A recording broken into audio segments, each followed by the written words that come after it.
Welcome to the Gentleman of Style Show. I'm Baldwin. And I'm Creech. And today we got a very special guest for you guys on the Gentleman Style Show. She's a director, a writer. She's got her own show, White Couch. If you haven't seen that, White Couch Conversation, you haven't seen that, you better go check that out. Gotta check it out. Gotta check it out. So today, our very lovely guest is the lovely Miss Lovie D. All right. Yeah. Thank you. Thank you. Don't hog, Terrence. Don't be a hog. I ain't no hog, man. He's our resident escorter to the. You were on that side. I thought you were going to take it. Well, you went across from me, so I'll let you do what you do, man. It seems to be your thing. Whatever works. It seems to be your thing. Whatever works. Yes.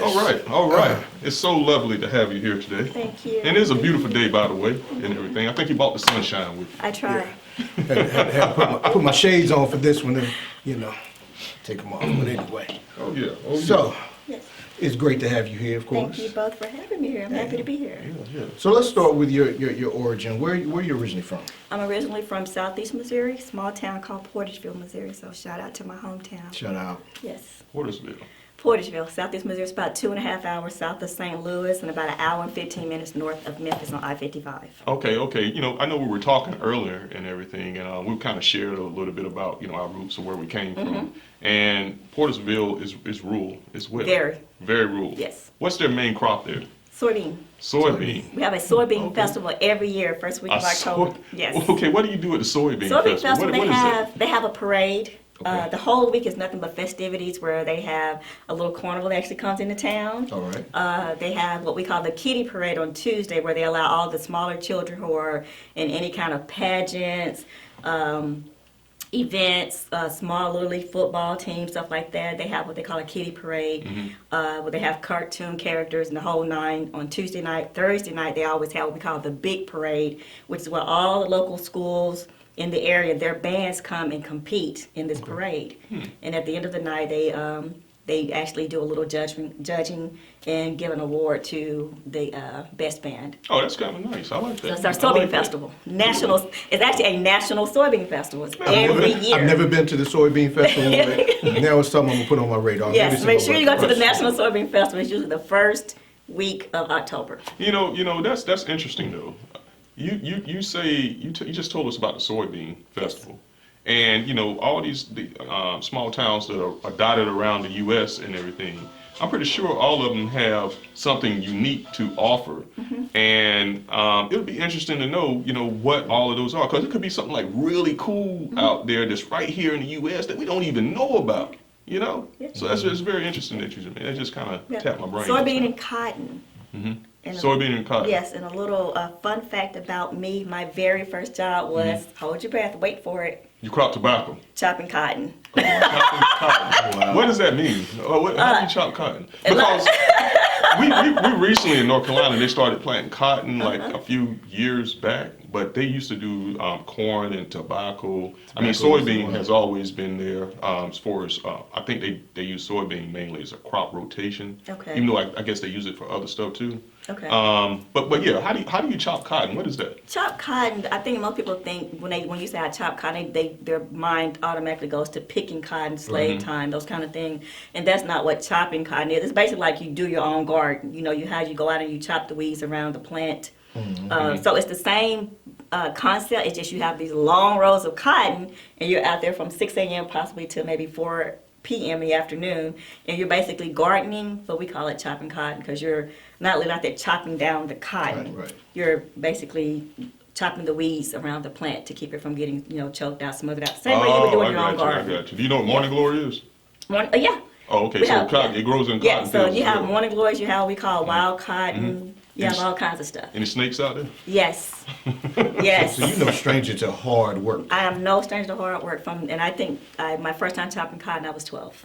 Let me ask you this. Leads me to another question. You worked in the corporate office space before, right? Yes, all of my adult and life. you heard people complain about, oh, this is so hard. They're sitting behind a desk. Yes.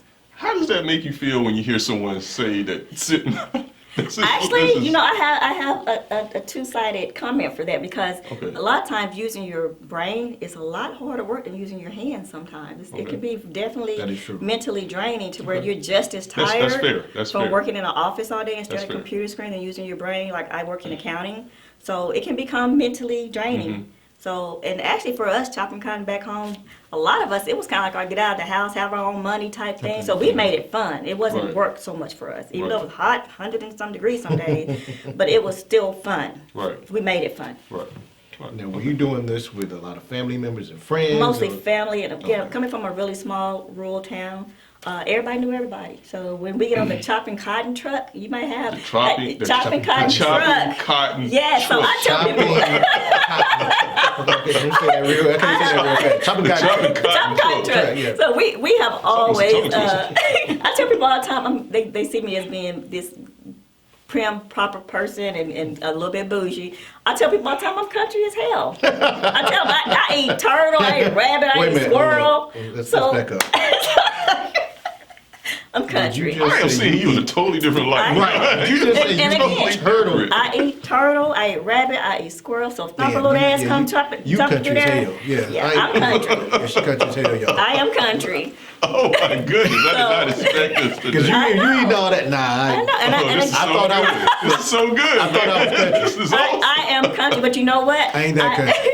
I have never shied away from letting people know how country I am because it keeps me humble. Right. You know, so There's nothing wrong with Yeah, it. I mean, so it's fine. It's some of the best I am who I You am. eat turtle too? If it tastes right, But you know, when they cook it right, and you're here in Atlanta, so I have found that a lot of people say, "Oh, you eat rabbit, you eat turtle." You go to some of these 5-star restaurants serving with that. $100 plates. They serve rabbit and turtle yeah, for absolutely. hundreds of dollars. I've a known plate. people to eat the rabbit.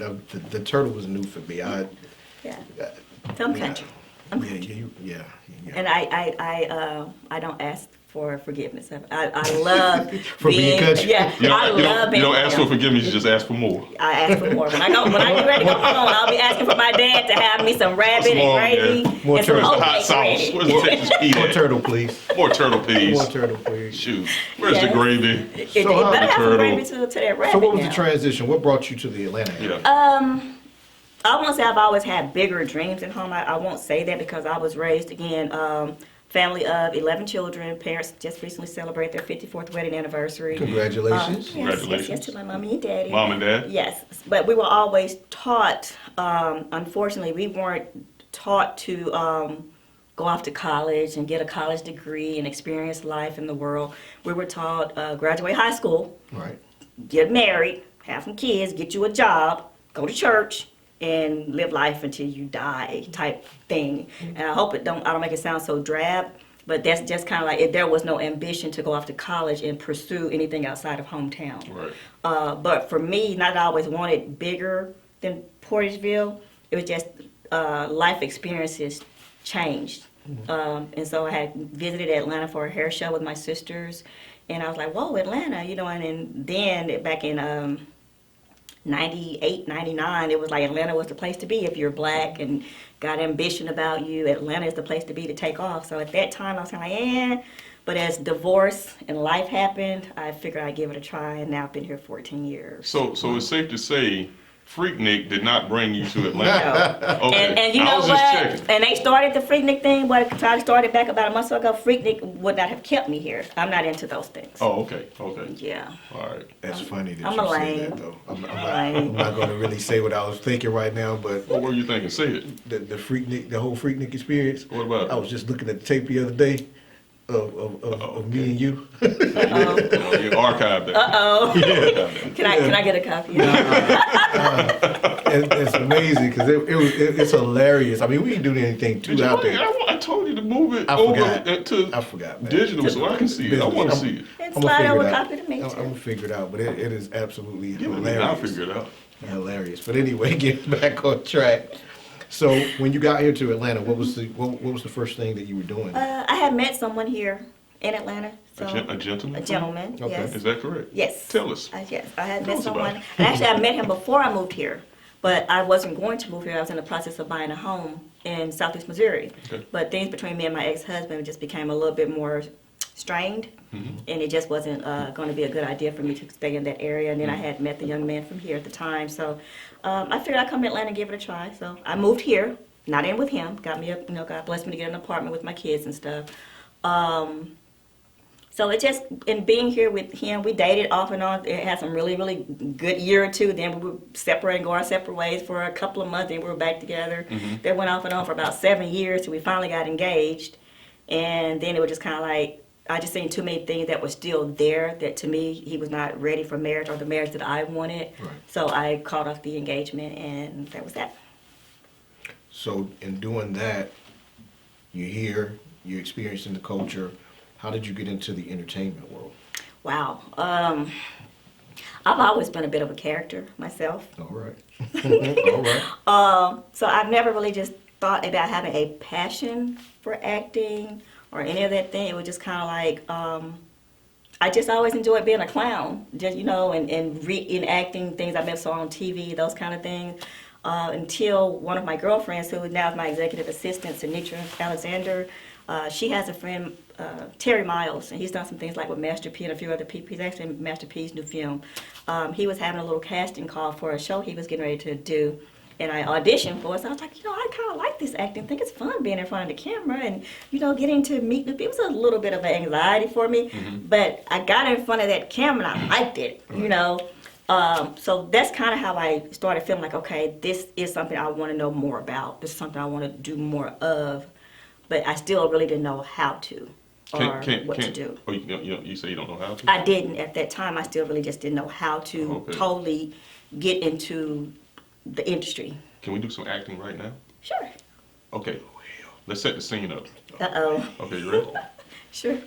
What is the scenario? The scenario is, I came home late. I'm your husband. Okay. Uh-oh. Josh. Okay. I came home late. You told me to be home at 11 o'clock. Okay. I didn't get home till 3. Ooh. Okay. Okay. So I'm coming. Hold on. I'm setting the scene. You won't with me. I'm setting the scene. You won't with me. I came in late, Okay. and you were waiting in the dark, sitting on the couch. This is like a general cliche scenario. On the couch, and when I turned the light on, you were right there looking at me. Okay. And then it begins from there. You wasn't with me. I just put that in there. You weren't with me. Here I am. Go on. You ready? I'm coming in the door. Okay. This fool got sound effects. Come in the door. Clean. Flip the light switch on. And where you been? No, ain't no, I thought we had the conversation before you left when you asked me if it was okay for you to even go out. Well, I was out. No. I called you like, You called but who? you didn't My answer phone the was sitting right here and it has not, matter of fact, not one missed call. Well, Sprint, it acts up. No, we ain't talking about sometimes and Sprint. We everything, talking so- about you. Where were you supposed to be? I've been sitting here all night waiting on you. Been calling. Didn't know if you was dead in a ditch with some other one. Matter of fact, come here. Let me check you out. Wait a minute. I need to use the bathroom. No.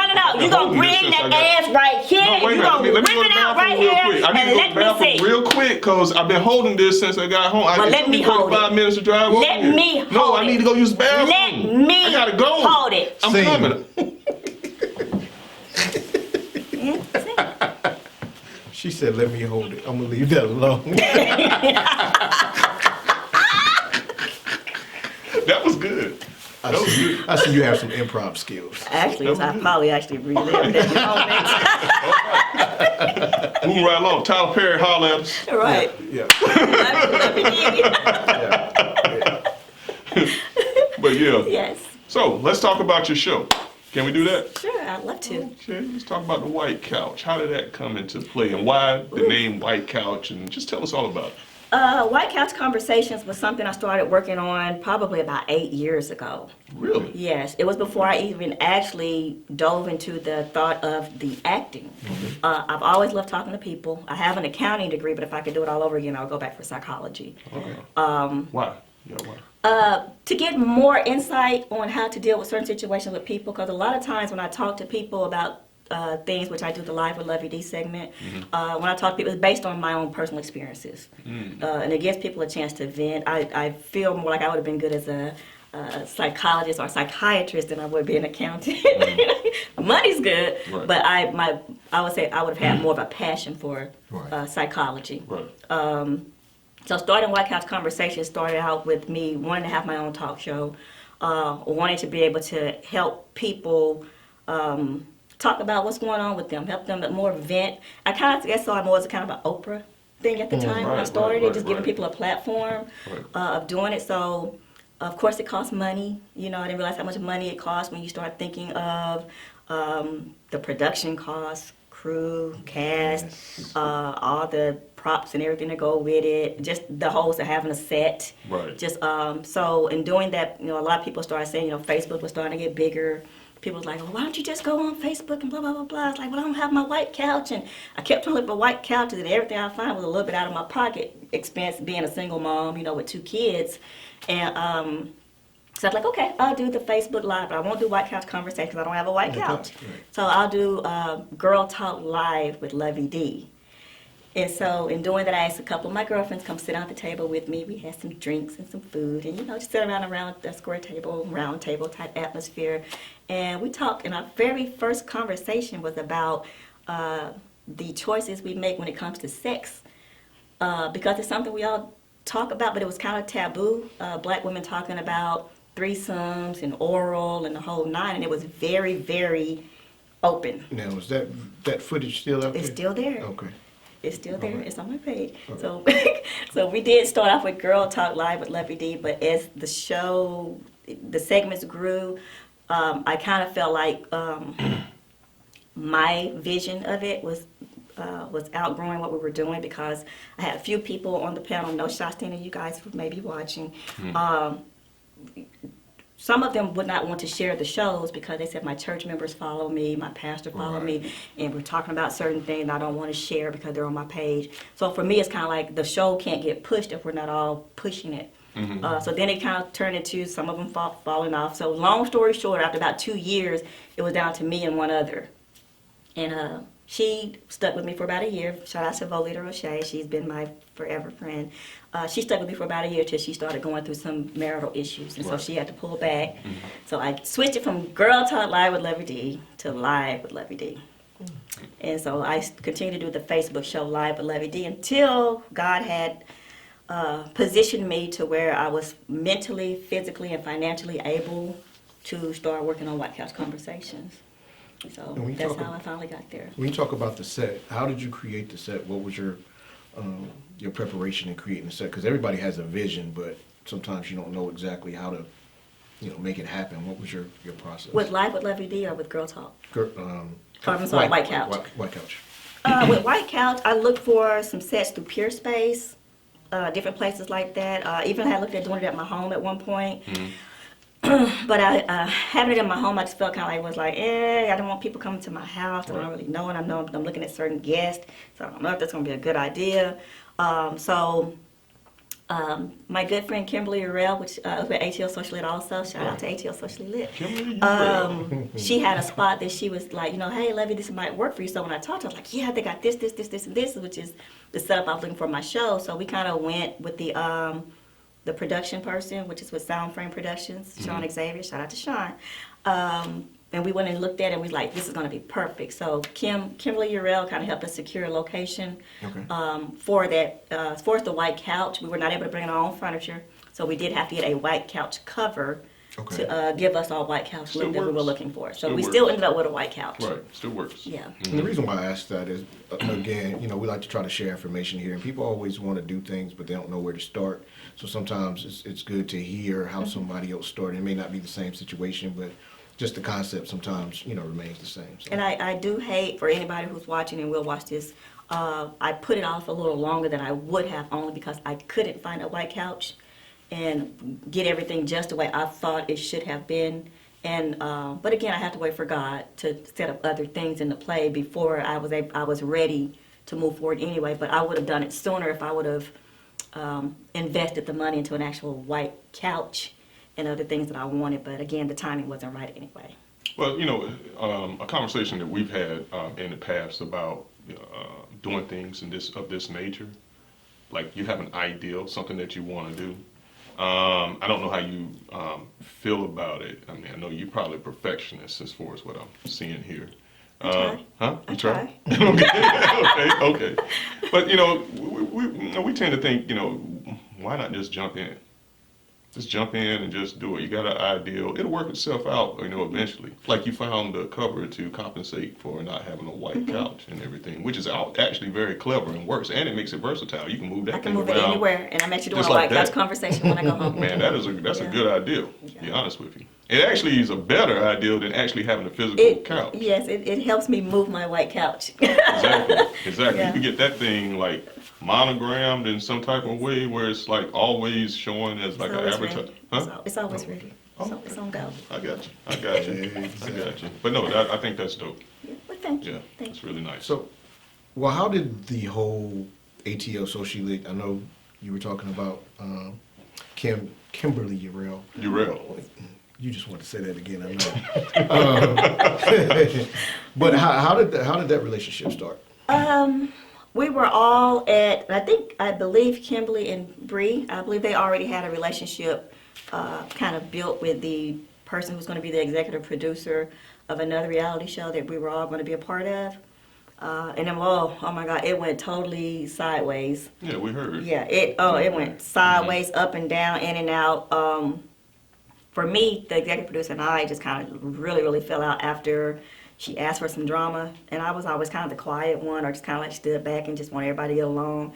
And she asked for some drama, and she came at me kind of sideways in an email. She asked you for some drama? She asked us, the entire cast, for some scripted drama. Oh, okay. So when she did it in an email, and she kind of lashed out at a few of us, and I made a comment, and she, I don't know how graphic I can be, but she made a comment that because I agreed with Bree on You can get graphic if you scenario. want to. Good, say what you want to say.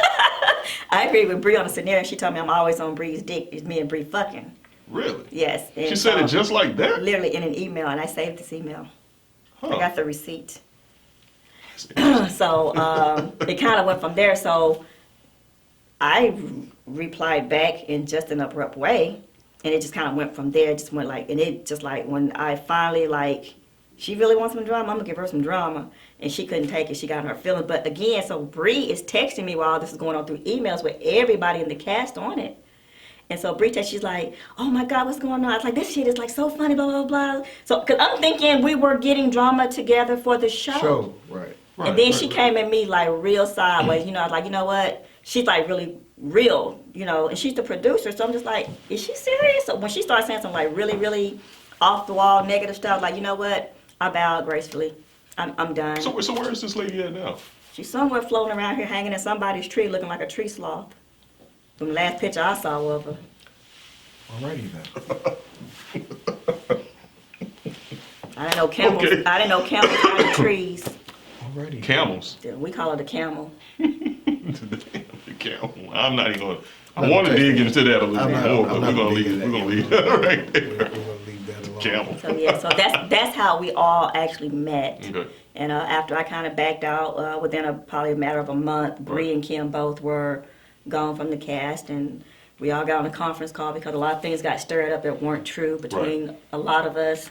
So after we all got on the phone together and had a little conference call and we talked and found out a lot of stuff was fabricated by the camel. Camel. Yeah. After we found it was all fabricated, everybody kind of like, had a kumbaya moment, and we were all getting along. And then that's when Kim and Bree like, hey, y'all know we got this going on. We'd love to have you guys a part of it, blah, blah, blah.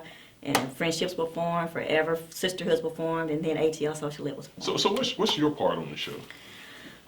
They make me out to be the crier. It's just because I'm in touch with my feelings, and I just want everybody to get along, So when they get to arguing and bickering and get a little petty and messy, The tears come. They do. Let me ask you this. Is it Yeah. all scripted? No. Just the scenarios are scripted? I don't even think the scenarios, to me, I don't think they're just so much scripted no more than we all just know where we're going to meet. Okay. And then what we're y'all gonna take an talk organic approach after that? It's just basically like, okay, we're all going to meet up, and we're going to discuss what happened between Bree and Jen. Okay. And then Well, it's that's always when this. Oh, okay. it starts. Yeah. Okay. So Jen is like a evil person in this? No, I think Jen is more the one. So for some reason, Bree thinks that Jen and I bully her and Kim. Really? Yeah. Interesting. How so? In what way?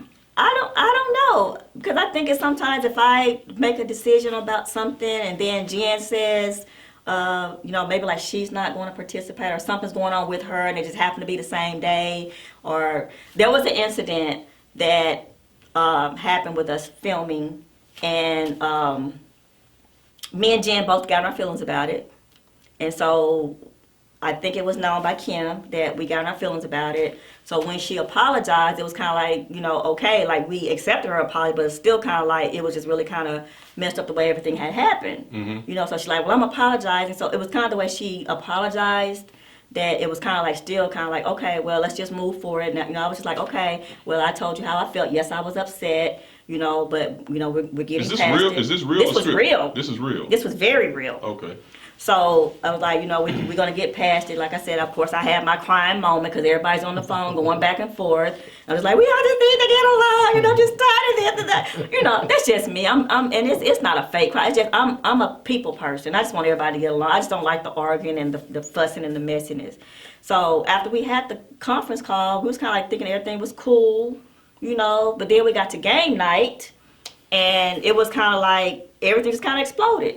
It was just like everything just like. So that was actually a real Yes. argument? Yes. Because we stepped back to the cut. Yes. And we were like, oh, it's doing so good. It's so organic. Look, No, it's it exploding. was so organic because it was so real.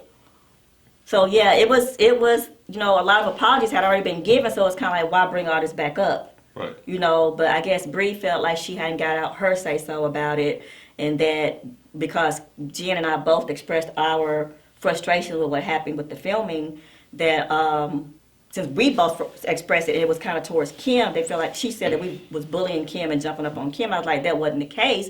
We were just expressing our frustrations about it, which we had every right to. We've gotten past it, so why are you bringing it back up? We've talked to Kim separately outside of the group. Kim and I talked, we hashed it out, said how we both felt about it. Jen and Kim talked about it, hashed it out, said how they felt about it. So why are you even saying anything now? Well, I never got to say what I wanted to say, but you didn't have no say so because it didn't have nothing to do with you. So that's how the confrontation came between Jen and Bree at game night, because Bree felt like she still needed to say what she wanted to say. And then we were at her house. I guess she felt she should have said it as profoundly as she did. So no, that was not scripted. So this is just a brand new thing. This is not the norm, per se. As far as The interaction, the tense interactions that you guys are having right now. there was a lot Or then. there was a lot of other things that was going on amongst the ladies that was bringing in some tension. Like I say, like with Dee Dee, she's the youngest of the group, and Dee She's a what of the group? She's the youngest, Okay. and so Dee Dee, she's a baby, so it's always something going on with her. So again, I'm that person who always want to make sure everybody's okay. So I may talk to Dee Dee and be like, then I may talk to Kim. Well, Kim, Dee Dee, we just need to talk to Dee. And she's like, you always coming to Dee's defense, and da-da-da-da. And I'm just like, I'm just trying to make sure everybody's getting along, everybody's, side is Right. being told, because Dee may not know how to express it in a more calmer way, mature way, as I would at 46, and she's 20-something. So she's like, well, she should talk for herself. So it always would be, does Dee have a mouth? Dee can't talk for her. This is Bree, also. Can Dee not talk for herself? Does Dee not have a mouth? Does Dee not have a brain? And so I'm just like, yeah, she has a brain, but I'm just trying to help clear the air. So it kind of started out as though she felt like I was always taking Dee's side. Let's digress for a second. I think we went deep into an area. I understand it and everything, but let's digress and get back. Can I ask you a crazy question? Sure. It's a wild question. If it's too personal, you let me know. No, go ahead. Earlier when you came, I asked to move your vehicle over to anyway. When I got in there and I moved it, before I moved it, the parking brake was pulled up, Okay. but it was on a level ground. Okay. Why do people pull their parking brake up when they For me, park like honestly, that? it's out of habit. The gentleman I told you guys I was dating when I first moved here, Yeah. he was a truck driver. Uh-huh. So out of habit, he would always make me, remind me to pull your brake up, just out of safety. So I've been doing it for so long now, it's just habit. Oh, it's just habit. It's habit now for me to use my Okay, so it was emergency brake. it's just something that you just. It's just something I do automatic as soon as, and I do it in my truck. When I stop in my truck, I put my emergency Oh, I brake. always found that to be It's out of quite, habit. interesting. Some people do it, and I was like, why? Because they say it's not going where it's locked in gear if it's level. Why do people do that? For me, it's out of all right, habit. move right along. So that's the question that you chose to broach. That was the question. That was the I thought you question. were ask me something That about the was the talk show, Right, about so- White Couch Right, Conversations. some with some real, but anyway. Let's talk about. I just want to know, man. I'm like, I did I just leave something in want the seat? Let's talk Okay. about your new project. Well, I ain't talk about that thing I saw in the seat. Okay. Anyway, we're not even gonna go there. That's for another show. Let's talk about your new project. Yes. You're a writer, you're executive producer. Yes. Got a film coming up. Let's talk about yes, that. Yes. The show I've been working on is the film. I'm actually just done writing, and we'll start filming in October. It's called Colorblind the movie. I wrote it last year. So for What me, software did you use to write that? I wrote it actually on my laptop, but it was put into. Give me the names that I'm trying to think of. You caught me off guard with that one. I'm gonna come back to you with the answer. Well, was it a Microsoft utility? I just use Microsoft, but the other executive producer, which is Devon Cooper, he had it put into the actual the format. script format. Okay. Yeah, where you Was have it like I can't Writers think of the Brothers? name. No. If I wasn't trying to tell you, I could tell you. Right. But it's the actual format you use where it actually puts it in format where you have day, night, You can just location. dump your raw material in there and then Yes. separate it up. You have to go in and put in certain information Right. for it to do that. Yeah. Oh, okay. But I can't think of the name of the actual format right now, so. Oh, so you can write raw and then I dump wrote it raw. and then go in and like kind I of wrote tweak it a little yeah. bit. And what's it called? Oh God, it was just on the tip of my tongue. I'm sorry. Anyway, yes, it goes. They're putting it in the actual format where you. if you would see printed it. a script out, it would be in that script. It would be in that format as far as Day, night, fade in, day, fade out. night, inside, outside. Mm-hmm. So I apologize, I can't think of the actual format, but again, that's why I'm the executive producer. I'm not in the casting production Yeah. part of it. Yeah, and the reason I asked, it's like a learning thing as far as informational Yes. wise and everything, because other people I know they're out there, they're trying to do something, Yes. similar. They have ambitions on, hey, I have some Yeah. ideas, or I'm writing a script. Go ahead. No, I was just gonna but say- you know something. Yeah, go ahead, they're- go ahead. Final draft format, it came to. That's it. It's called Final draft format. Yes.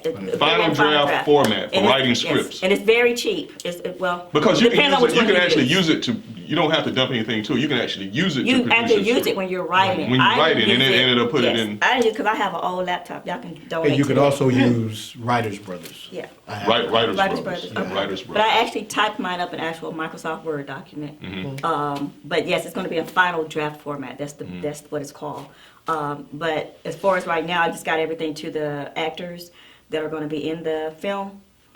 And we're going to start shooting in October. And again, I'll be working with Devon Cooper Studios out of Chattanooga, Tennessee, which I've done work with them before. Devon Cooper Studios. Devon Cooper Studios in Chattanooga. I like Chattanooga. Yeah, and he has some great projects out. I'm in 2 of his films, A Different Business, actually 3, A Different Business, Silent Grace, and Working over Iniquity. there, ain't you? Yeah, so I have my biggest role in a Different Business, which is on Amazon Prime right now. Is Yeah, it's on Amazon Prime. you on Amazon Prime? It's called A Different I have Business. Amazon Prime. Yes, it's called A I'm Different pulling you up Business. tonight. It's called Pull A it Different up. Business. A Different Business, a comedy. Where's It's A Different Business. A Different Business, a comedy. Don't let me forget that. I Yeah. gotta put that. I'm pulling that up on Amazon Yeah, Prime. so Devon Cooper actually, so big shouts out to Devon. He actually gave me my first major role in a film where I have an actual kind of somewhat of a main character role. Because I got a lot of FaceTime in that film, so I was really grateful for that. I'm watching you. I might watch you after we get off camera. Yes. I got it on my phone. Yeah, so meeting Devon was definitely a blessing. Because he's the next Tyler Perry. He's one of those, he gives everybody a chance. If you don't have, I've seen a lot. yeah, You've just seen the because next you don't Tyler have to Perry. have a big major acting career, you don't have to be Yeah, right. SAG, and you don't have to right. have this big fabulous Right, acting right. reel. And he's like, you got a passion for it, come and see me. I may not give you no big role starting out, but let's see what you got. Did you study acting? I did not. It's, again, I've just always been a character. So you feel as though you're more.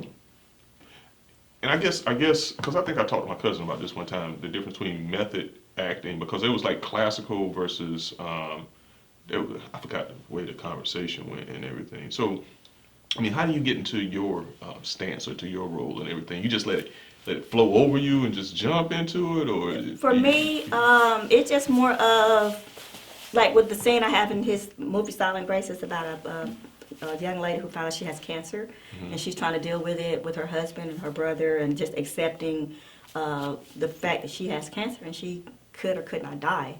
I play a character in that movie called her name is Molly, and I'm in a scene where we're at a counseling session. And the counselor, of course, it gets really deep. The counselor is talking about allowing God to help you heal and being around the right people. And in my scene, I start to talk about my husband who passed away, and I have still yet to try and cope and deal. So I have to cry. So for me, so again, when y'all see me on ATL So Lit, my crying really is real.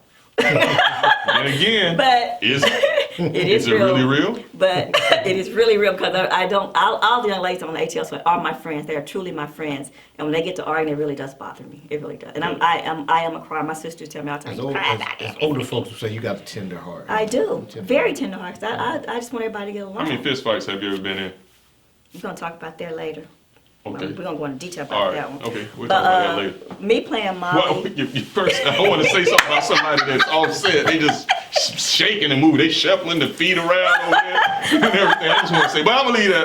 Go ahead. We definitely gonna come to that. But me playing Molly, I did have to cry, and of course I had already went over my line. So for me, the crying came like really easy, only because it was coming up on the anniversary of my nephew who was shot and killed a year prior. So I have been having some moments. I'm very, very close to my family. So for me, when I started talking about losing my husband and how it was hard for me to cope with and deal with, and I just don't know how I'm going to get over that, how to get through it, the tears just started falling. But it was because I had already put myself in a mindset of, I don't want to say depression, but No, but grieving. you actually feel it emotionally. I had already put myself in a- You put yes. yourself in there and you believe Yes. it, to a degree. Yes. You know it's not real, but you Yes. believe it. And you What I feel was that. truly crying and grieving about was my nephew. Right. Even though I'm filming and my crying and grieving was supposed to be about my husband. So it's easy for me to push that over to a point where after we shot the scene, the two crew members and the director, which was Devon, they both was like, man, Lovie, wait a minute, we're gonna wait a minute. So it was like everybody in the room was crying. That's powerful. And I couldn't stop crying. I'm about to cry now. But I couldn't stop crying only because okay, y'all have to give me a minute to get myself together because I was still thinking about my nephew. And again, I'm very, very close to my family. And my sister who lost the son, which was her only son, she only had 2 children, a son and a daughter, it hurts me for her. And people always say, and I know I'm kind of getting a little sidetracked, people always say, oh, I know how you feel. You don't. Yeah. You don't, and people say you're gonna be okay. It's gonna get better. It doesn't actually get better when you lose a loved one. You just learn other ways to cope to get through your day. So it's not so much that it gets better, And that was my take on it when people say that. So for me that day, it was kind of like I still have my moments, and we're coming on his 2-year anniversary death. I still have my moments where I can drive down the road and I hear a song that makes me think about him, and next thing you know, I'm like literally bawling and talking to him and looking up at the sky while I'm driving, and crying. So for me, when I have have a scene where I have to play a certain part, I think about something that's personal to me to get me to that happy moment or that scared moment or that crying moment, and that's what helps me, I guess, I would say, pull the part off. Who is your favorite actor? Taraji P. Henson. Really? Yes. Why? I would have said Angela Bassett, but they're kind of neck and neck. But I just love Taraji's just craziness, so I would have to say Taraji. Where are you in the structure? You say you have 13 brothers and sisters? My mom and dad actually have 14. 14 And kids. there are 11 of us who survived, the birthing process and passed stillborn or whatever. So I would be number 13 or 14. So you're the next Knee baby. baby. You're the I'm baby. the knee baby, You're as the they knee call baby. it. Yeah. Okay. Yeah. Okay. All right. So I think that's very good. Very good. So that's how I find my character. I don't have to, as they say, hone in and all of that, and I guess bring in somebody else in my mind as far as I'm, honing in on my Angela Bassett to play this role. It's just I try to take something that's really, really personal to me to help me get myself into character. What's been the most difficult part about now you're This is your film. This is your baby. So what's been the most difficult part about switching hats in terms of being an actress? You know, you get to, here's the script, here's the direction, go. Now you're behind the scenes. What's the most difficult part? The most difficult part is finding actors who take it serious. Finding actors who say, I want to be a part of the project, and then They it's don't like stick with it. they don't stick with it. Like Yeah. in my film, one of my main characters is called, her name is Amaya, and I spoke with a young lady about playing the role of Amaya when I first wrote this project a year ago, and she was excited about it. She was happy. I'm thinking like, okay, she has the perfect look. I've actually acted with her in one of Devon's films, so you know, I want to keep it going with this family thing with Devon Cooper Studios. So it's like I reached out to her since we've now got everything in motion. Got the filming schedule together. We've got the scenes and locations all set. And I reached out to her like 3 times, and like I see her online and it's like she's not responding back. So I'm like, okay. And I'm one of those, I don't chase you. Right. I mean, I'm giving you opportunity like someone gave me. And so if you're feeling I'm going to chase you for the project, or you feeling like I'll get back to you when I get back to you, oh, this ain't going to go nowhere, I don't know where my film is going. I'm praying it's going to take off. We're going to put it in a film festival for the hopes of Netflix or whatever. But at this point, I have to understand that you just can't take everybody with you where you're going. Some people don't take it serious. Right. Maybe she feels like the role may be too much for her to take on as a main character. But at the end of the day, I think business is business. And if you're not interested or you feel like I'm not going to be a good fit for the role, tell me. Versus having me hanging or, you know, keep contacting. Because, I don't chase people when I'm trying to do something for you and with you. So that has been the biggest challenge, is make sure I find actors who fit the role, who take the film serious. Because I tell them, it's like, Erykah Badu, this is my business, and I take this shit serious. So at the end of the day, I'm lovey, I'm sweet, I'm kind, I'm good. But when I get behind that camera and we say action, it's business. Right, it's business. It's business. So I'm laid back. I don't expect everybody to come in there and not miss a beat. We're gonna mess up. I messed up plenty of times on set. We have to start like, oh, wait a minute, let me start over. But so I don't expect for nobody else to not do that. But when you get on set, I just expect you to be about your business. If we mess up, let's start over, take it again. But I don't want you on set playing, kicking around, dancing, and playing music. If we're having a fun moment as a family on set, great. But at the end of the day, we have a set schedule. We have a filming schedule. I need to stay on schedule, especially if I'm paying for a set. Absolutely. I need to get everything done in that time I've allotted for and that I paid for. So that has been the biggest hurdle I've had, is making sure I lock in a cast who is committed to the project. Mind you, Lovie didn't cast me in her movie. I'm still. And I didn't get a role either. I'm still. I'm working on another I'm project. upset. It's gonna be a comedy, so I look at you guys for And I that. sent her like some mental messages and everything, Right. but I did not get a I mental sent, message I sent back. an No actual. callbacks. I sent an actual messenger. I'm just saying. And you both did, but again, this project is already in play. But I will look at you guys for upcoming projects. I'm just messing with you. And I gotta get you guys on my white couch. Let's get on the white couch. We're looking forward to I it. gotta get you guys on the white I wonder what that's going to be like. Ooh. I can only imagine you two on the white couch. Hey. Menage a 3. Oh. Oh my goodness. So yeah, I do want to talk to you guys about White Couch. So I got some my upcoming season 1. I'm really excited about. Okay. Have some great entertainment actors that's going to be on there, and I'm just really excited about it. It's my first actual project that I am really executive producer. There was no really writing to do, but executive producer, and just having this project. I've seen a little bit of the snippets on some of the shows. I'm just like, oh my God, I can't wait. But yeah, and I got some great people on there. Some that you've already seen on the big screen. Some who are just getting started. Some who are trying to get their careers going and growing. So I'm really excited about it. Like, So how many shows do you have already shot? We were supposed to do 6. Okay. One that came in for his interview that day, we had some issues with communication, couldn't get him through the gate and the whole 9, and his publicist kept calling me.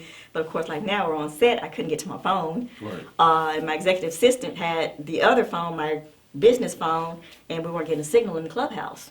So by the time I was able to take a break and tell, like, oh my God, I missed. And he was like one of the, I loved all of them, but he was one of the ones I had been trying to like Right. get through his publicist and the whole 9.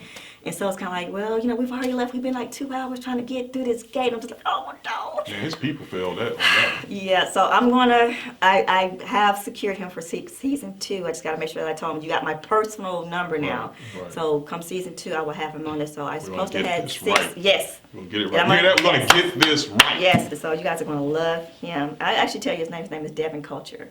Devin Culture. Devin Culture. Okay. So I have on season Devin 2. Culture. Devin Culture, yes. But so I have 5 segments for season 1 instead of 6. Okay. Yeah, but season 2 will have 6. Great. How long is the show?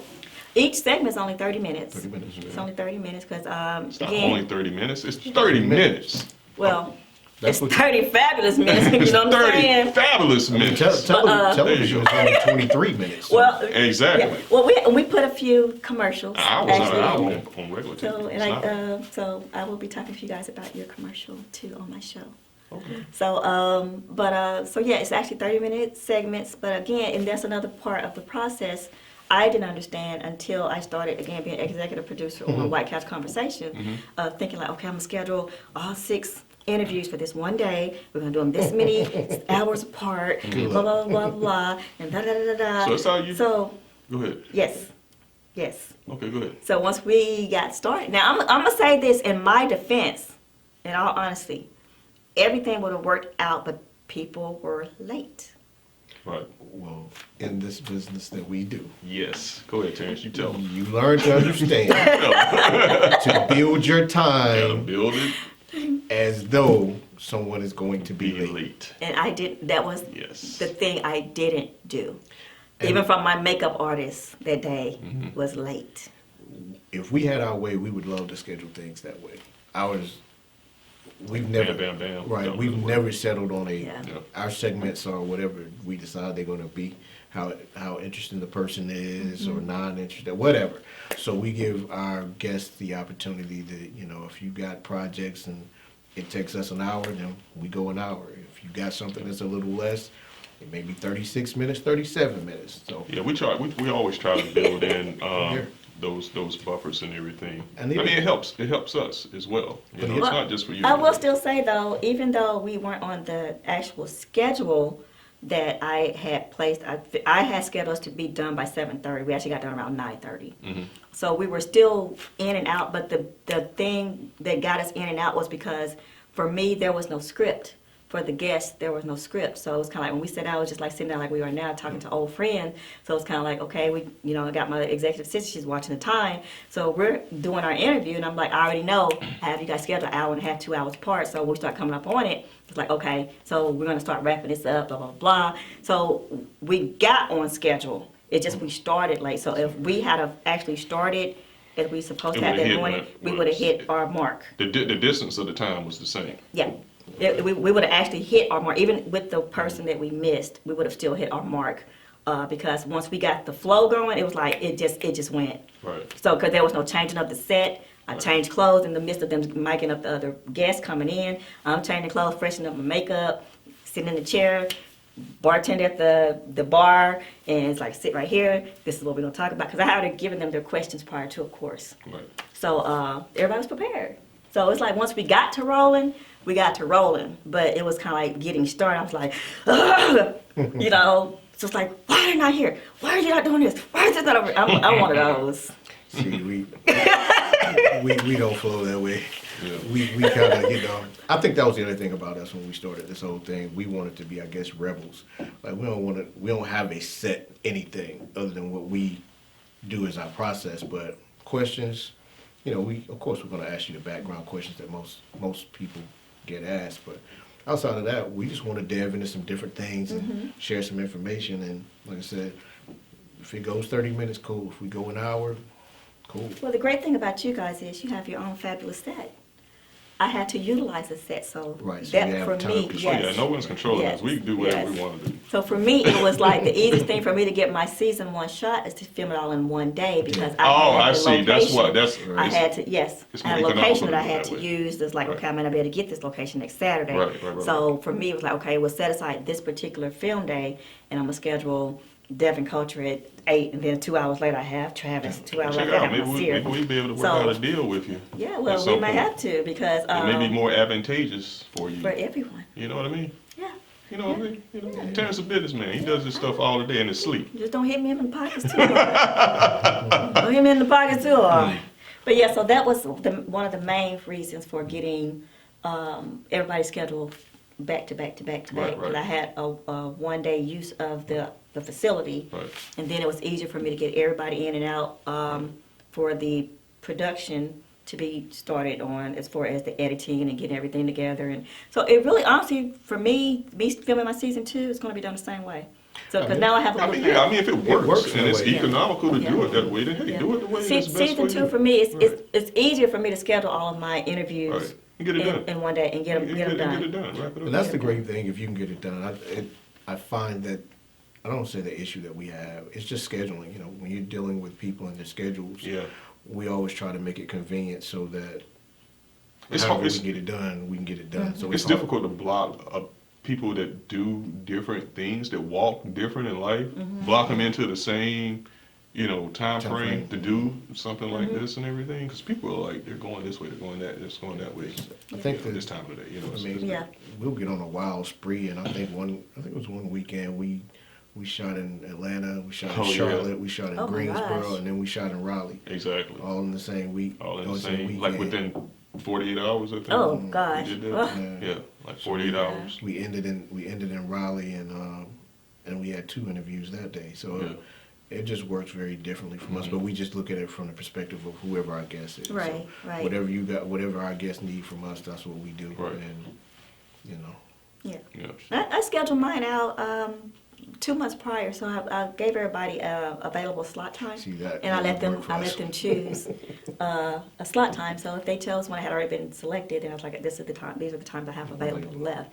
So it gave everybody time to, and I did it on a Saturday, so it gave everybody time to adjust their schedule or to to let me know if they were available. And if anybody had told me that they were not available, I would let them know, hey, we'll work it for maybe season 2. Only because again I was working with a time frame on the venue. Right. So but yeah, it actually for me in giving them a time slot, it made it easy. It made it convenient for me. It made it convenient for everybody who was assisting, from my executive assistant to Kimberly Urell helping out. It was very convenient for everybody, even the guests. That came on, it made it convenient for them to know, hey, I'm going to get in and out, because Nasir Rahim, which is one of the guests that's going to be on season 1, he was filming that day for TV1's For My Love, or I think that's what it's called. He was filming that day for that, so it was good for him, like, okay, I can get in and out, so, you're going to, so it was like, 2 hours max, you're out. Right. And he was out in probably an hour and 15 minutes for us to film his interview, his drink, a little bit of conversation, and he was out. Very good. Very good. The only problem we have is when people come film with us, they never want to leave here. Well, I'm planning on sticking around for a little while since I seen that fabulous buffet y'all got up there. People never want to leave. People come here, they never want to leave. You guys are so easy to talk to. It's like sitting down talking to old friends. So Is that right? you don't feel intimidated or like these fine men sitting up here in these suits looking all dapper, So you guys make me feel. So on that note, tell me more. No, go ahead. Now this has been a great conversation. I want to thank you for coming out, blessing us with all this knowledge and information, and all your glorious smiles. No crying today. No crying. I did not cry today. I almost did. Almost. Yep. No, thank you so much. You've just been so pleasant, and it's just been, you've been really courteous with sharing your stories. I know we can kind of go one way or the other sometimes and everything, but hey, I mean, this is a show we're finding out things about people, and sometimes we have to go a little bit deeper than, what does Rick Ross say? Sometimes it's deeper than rap. Yeah. But before we do go, look in that camera and tell everybody where they can find you at. All right, well, thank you for watching the Gentleman of Style show. Thank you guys so much for having me. It's been so much fun and such a pleasure sitting with you guys, both of you. And you can find me on my Facebook at Lovie D Young. That's Lovie, the letter D, Young on my Facebook. You can find my show, The Real White Couch Conversations, on Instagram. Make sure you put in The Real White Couch Conversation on Instagram, and you can find me on Twitter and Facebook, both at White Couch Conversation. And my personal Instagram is The Real Lovie D. The Real Lovie D. The Lovie D. Lovie D. All right. Take us on out. Okay. Once again, thanks for joining us, and You know our motto and what we always like to say, there is no excuse for good taste. I'm Baldwin. And I'm Creech, and we believe in that.